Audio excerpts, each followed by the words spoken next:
Hello दोस्तों, नमस्कार। Rathore GK NCA classes में आपका स्वागत है। मैं आपका host Aditya Rathore current affairs से 15 महत्वपूर्ण क्वेश्चन लेकर आया हूं। आज का पहला प्रश्न है, हाल ही में किस इंश्योरेंस कंपनी ने उद्योग का पहला global health care plan launch किया है? यह बजाज एलियाज ने किया है।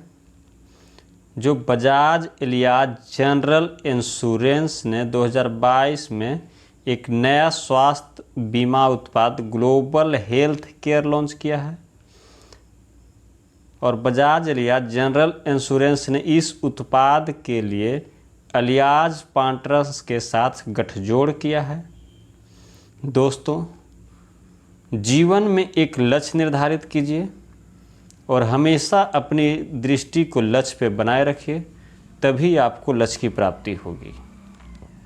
आज का अगला प्रश्न है, हाल ही में किसने कैपस्टोन मिशन को सफलतापूर्वक लॉन्च किया है? यह नासा ने किया है। अब यहाँ कैपस्टोन वर्ड आया है, इसका फुल फॉर्म होता है cislunar autonomous positioning system technology operation and navigation experiment. यह एक माइक्रोवेव ओवन के आकार का क्यूबसेट है जिसका वजन सिर्फ 55 पाउंड है और यह एक विशिष्ट कक्षा का अध्ययन करेगा जहां नासा अंतरिक्ष यात्रियों के लिए चंद्रमा की सतह पर जाने से पहले और बाद में रुकने के लिए एक छोटा सा अंतरिक्ष स्टेशन बनाने की योजना बना रहा है। आज का अगला प्रश्न है, हाल ही में चारों ग्रैंड स्लैम में 80 मैच जीतने वाले पहले खिलाड़ी कौन बने हैं? यह नोवाक जोकोविच बने हैं, जो सर्बिया के टेनिस खिलाड़ी हैं। यह जून 2022 में लंदन में विंबलडन टेनिस चैंपियनशिप के पहले दिन दक्षिण कोरिया के क्वोन सुन वू को हराकर हासिल किया है।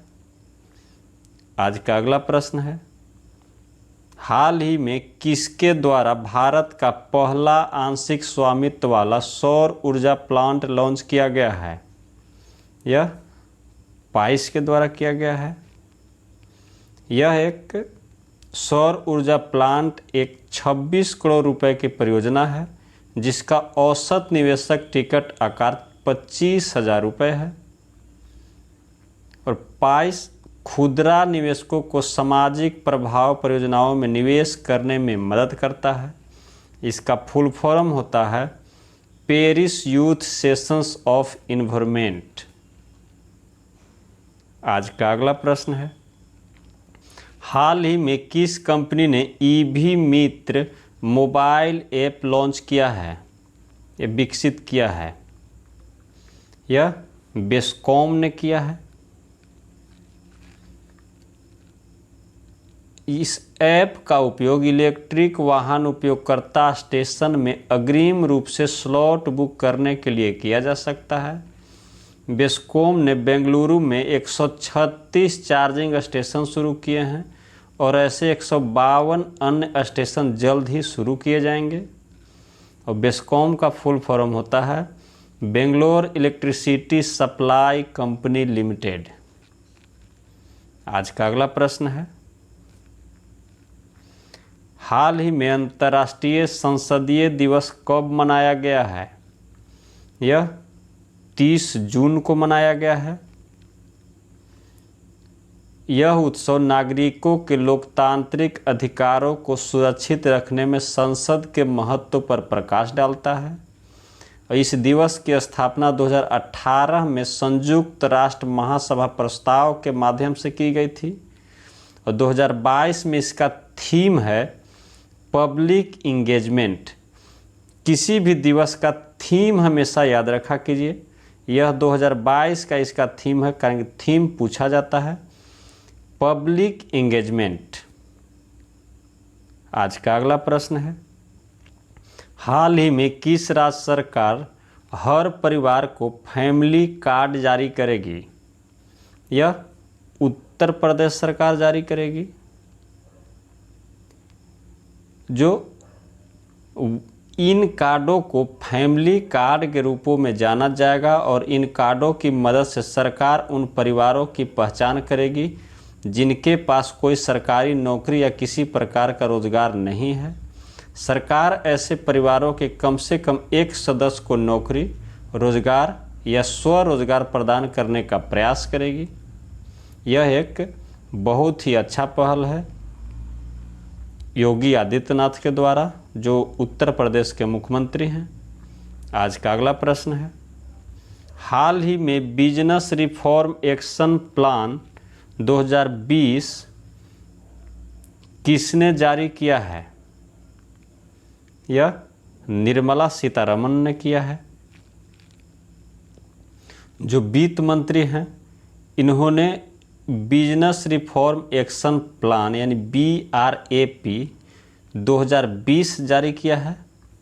इससे कंफ्यूज नहीं होना है कि 2020 है, यह 2020 का है, लेकिन 22 में लॉन्च किया गया है। 30 जून 2022 को नई दिल्ली में इसका अनावरण किया गया और इसमें आंध्र प्रदेश, गुजरात, हरियाणा, कर्नाटक, पंजाब, तेलंगाना और तमिलनाडु को कार्यान्वयन के आधार पर शीर्ष उपलब्धि हासिल करने वाले 7 राज्यों के रूप में पहचाना गया है।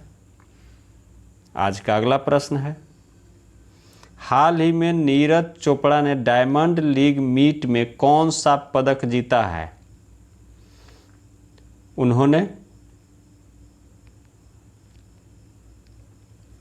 रजत पदक जीता है।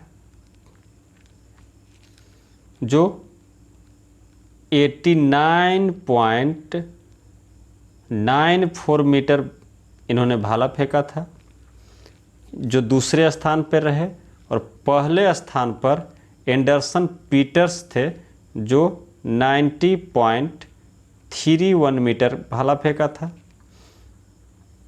और इन्होंने 2022 में 89.3 फेंका था, जिसका रिकॉर्ड इन्होंने खुद तोड़ा है। आज का अगला प्रश्न है, हाल ही में सरकार ने किस वाणिज्यिक बैंक को चुनावी बॉन्ड जारी करने और भुनाने के लिए अधिकृत किया है? यह SBI को किया है। चुनावी बॉन्ड जारी होने की तारीख से 15 कैलेंडर दिनों के लिए वैध होंगे और वैधता अवधि की समाप्ति के बाद चुनावी बॉन्ड जमा किए जाने पर किसी भी राजनीतिक दल को कोई भुगतान नहीं किया जाएगा। आज का अगला प्रश्न है, हाल ही में अंडर-23 एशियाई कुश्ती चैंपियनशिप 2022 में दीपक पुनिया ने कौन सा पदक अपने नाम किया है? यह कांस्य पदक अपने नाम किया है इन्होंने। जो टोक्यो ओलंपिक में दीपक पुनिया ने किर्गिस्तान के बिश्केक में अंडर-23 एशियाई कुश्ती चैंपियनशिप में 86 किलोग्राम में यह मकसद सत्यबाल्डी जो किर्गिस्तान के थे, उन्हें हराकर यह पदक जीता है।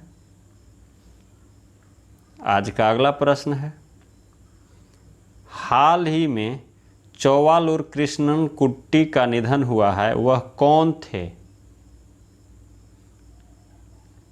वह एक संगीतकार थे जो केरल के प्रसिद्ध गीतकार, लेखक और पत्रकार चौवालूर कृष्ण कुट्टी का त्रिशूर के एक निजी हॉस्पिटल में मृत्यु हो गया है। वह 86 वर्ष के थे। आकाशवाणी के पूर्व स्टाफ आर्टिस्ट कृष्ण कुट्टी ने 3000 से अधिक भक्ति गीत लिखे और 200 से अधिक पुस्तकें लिखी। वह दैनिक मलयालम मनोरमा के सहायक संपादक के रूप में विश्वनिवृत्त हुए थे। आज का अगला प्रश्न है, हाल ही में किस राज्य ने राष्ट्रीय MSME पुरस्कार 2022 में प्रथम पुरस्कार जीता है? यह उड़ीसा है। और दूसरा पर बिहार है और तीसरा पर हरियाणा रहा है। आज का अगला प्रश्न है, निम्नलिखित में से किसे रिलायंस जियो के नए चेयरमैन के रूप में चुना गया है? यह आकाश अंबानी को चुना गया है, जो 65 वर्षीय मुकेश अंबानी के इस्तीफा देने के बाद आकाश अंबानी जो उनके बेटे हैं, इनको रिलायंस जियो का अब नया चेयरमैन बनाया गया है। दोस्तों, जो मेरे चैनल पे पहली बार आए हैं कृपया सब्सक्राइब कर लें, और जो सब्सक्राइब कर लिए हैं वो लाइक, शेयर और कमेंट करके हमें यह ज़रूर से ज़रूर बताएं कि आपको वीडियो कैसा लगता है। अगर हेल्पफुल लगता है तो हमें ज़रूर प्रोत्साहित करें। आज का अगला और आखिरी प्रश्न है, हाल ही में कहाँ वन हेल्थ पायलट पहल का शुभारंभ किया गया है? यह बेंगलुरु में किया गया है, जो बेंगलुरु में पशुपालन और डेयरी विभाग द्वारा वन हेल्थ पायलट लॉन्च किया गया है। इस कार्यक्रम का उद्देश्य चुनौतियों से निपटने के लिए पशु, मानव और पर्यावरण स्वास्थ्य के हितधारकों को एक साझा मंच पर लाना है। इसी के साथ आज का वीडियो यहीं पे समाप्त करता हूँ। जय हिंद, जय भारत।